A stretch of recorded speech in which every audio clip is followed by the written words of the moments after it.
वो अमेरिका जहां काले लोगों को बीच सड़क में भून दिया जाता है और वो खामोश रहता है। वो अमेरिका जहां सिखों के साथ भेदभाव और मारपीट की गई और वो चुप्पी साधे रहा।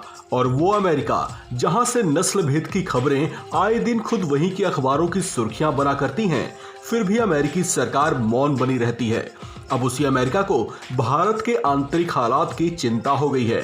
वो रिपोर्टें जारी कर करके भारत को निशाने पर लिए जा रहा है और कह रहा है कि भारत धार्मिक स्वतंत्रता के विषय में अत्यंत चिंता वाला देश है। दरअसल अमेरिका में USCIRF की रिपोर्ट जारी हुई है। ये वो रिपोर्ट है जो धार्मिक स्वतंत्रता का मूल्यांकन करती है। उसमें भारत को लेकर कई निशाने साधे गए हैं। इतना ही नहीं, USCIRF ने एक बार फिर से अपनी पुरानी मांग को दोहराते हुए भारत को विशेष चिंता वाले देश में डालने की सिफारिश कर डाली है। USCIRF की इस रिपोर्ट को लेकर कहा जा रहा है कि अमेरिका भारत को जानबूझकर विश्व पटल पर नीचा दिखाने की कोशिश कर रहा है। ये उसकी वो मांग है जो हर बार ऐसे समय पर उठती रही है जब भारत अमेरिका के दबाव से खुद को मुक्त दिखाता है। हाल ही में रूस को लेकर उसने भारत को चेताया भी था, जिस पर भारत के स्पष्ट रुख से वो तिलमिला सा उठा था। इसके बाद वो कभी मानवाधिकार के बहाने तो कभी धार्मिक स्वतंत्रता के मुद्दे पर भारत को निशाने पर ले रहा है।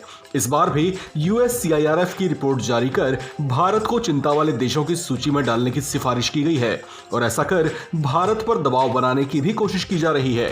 हालांकि आपको ये भी बताते चलें कि भारत के अलावा इसमें उसका एक और चिर प्रतिद्वंदी चीन भी शामिल है। इसके अलावा उसकी इस सिफारिश में वो पाकिस्तान भी है जो अमेरिका से अपने डिप्लोमेटिक संबंध बिगाड़ बैठा है, जबकि इसमें अफगानिस्तान भी शामिल है जहां से पीठ दिखाकर अमेरिकी सेना लौट चुकी है और अब वहां पर तालिबान का राज है। कुल मिलाकर उसकी इस तरह की सिफारिश में कुल 11 देश शामिल हैं।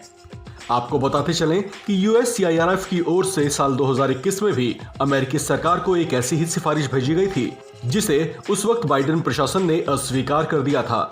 इस पर भारत की ओर से रुख हमेशा स्पष्ट रहा है और वो ऐसी किसी रिपोर्ट को हमेशा से खारिज भी करता रहा है।